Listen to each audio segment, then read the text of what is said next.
garbage strength. So I'm here to put out a defense for Christian Cantwell's technique.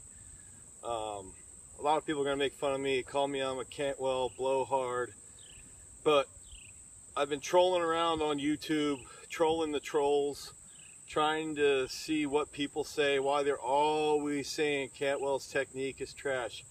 Cantwell doesn't use his legs. Cantwell, he can just bench 615 pounds and that's why he throws far.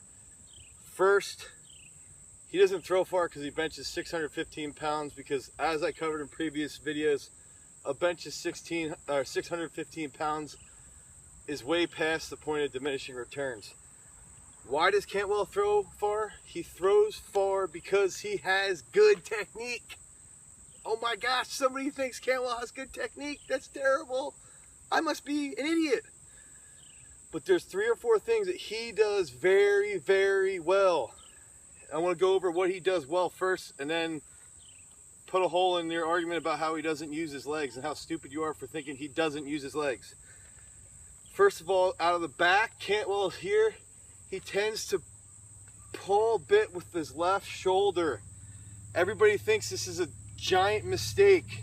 He's pulling with his shoulder and his chest opens up. What does that do?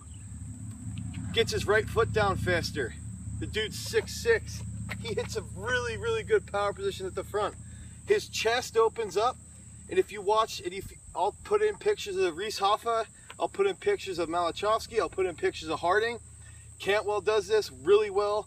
Kovacs does this now really well. He didn't do it well 2 or 3 years ago when I made a video about how his technique wasn't that good and how Art Venegas was ruining his technique, but Art fixed his technique. He's a world champ from PA. But anyway, Cantwell opens that chest up here. Right comes down right away. When his left is grounded, he always gets a heel strike, heel strike. Justin Rhodey hammers this. That left heel must get down. I've got pictures all over my Instagram of the best discus throwers, best jab guys, best shot putters, always have that left heel strike at the front. Cantwell gets a good left heel strike. The shot's back over his right knee, over his right ankle when he catches a shot when the left heel is grounded. Then he murders the front. He has a really good transfer over a bent left here to finish and get some good power out into the sector. So that's simple technique. Opens, when this opens here, his right picks up at the same time. So he starts to throw with his right, left opens up right here. Okay, right comes down. Left has great, Cantwell's left leg has great rotation to a heel strike, shots back. When the heel is up on somebody, especially Cantwell, he tends to throw down the right sector line. When his left heel is grounded, he murders it. I'm gonna put a picture in from the Berlin Worlds where he won. He went 22:03. I've got pictures from 22:01. I think that was at Galan. Heel strikes down. He's got a short, long spin. He kills the front of the circle. Now, to cover why everybody thinks he doesn't use his legs.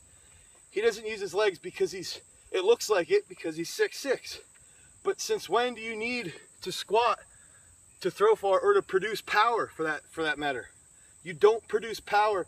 The most explosive leg movement in all of sports, that's a bit of an exaggeration, but in Olympic weightlifting is the jerk right here.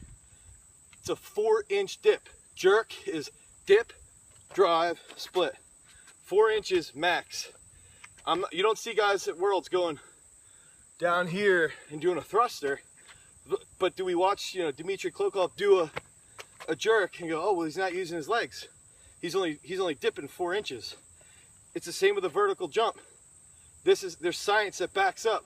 If you squat all the way down, you will not generate as much force as if you have a short, eccentric, short 4-inch jump. It's the same exact thing as a jerk. It's the same exact thing in the throw. He sits here, he drops about 4 inches, right hits the ground fast, he's tight with his right, 4-inch dip here, lift into the sector. So that's the big thing. Does it look like he's not using his legs? But It sort of does, but you don't need to squat all the way down here. Watch Reese Hoffa throw. People think Reese Hoffa doesn't use his legs. It's the same principle with Reese Hoffa. He's dipping 4 inches out of the back off that left knee right here. Hoffa does the exact same thing as Cantwell. Left opens up, drops into the center. Justin Rhodey, same thing. Left shoulder opens up, chest is down, right hits the center fast to continue that rotation. The left leg, the left heel comes down to continue the rotation through the final position. Those are the keys to the big throws. We don't need to be down here. This doesn't develop power. Just makes you look like Andy Bloom. Andy Bloom's a beast, he threw far, but you don't need to squat deep into the hole to make it look like you're using your legs. You're using your legs in those 4-inch positions. That's the most explosive part in sports. You don't see linebackers reading stuff like this. They're here, 4 inches right here. It's the same principle with everything. People have got to understand that's what we're missing in the throws. We're missing Cantwell's technique. We're missing Hoffa's technique because we're teaching discus throwers in the U.S. to throw like idiots. When they start throwing like Cantwell, start throwing like Hoffa, start throwing like Malachowski, start throwing like Harding, I'll post those pictures as well. Out of the back, their chest is down. They're not doing this. They're not here with that big chest going up. The chest opens up, right foot gets down faster.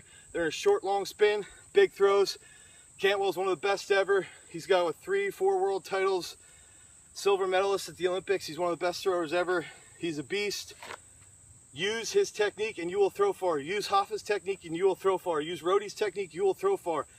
Use Kovacs, they all have the same principles. Short out of the back, long finish, get that heel down for a big push at the front.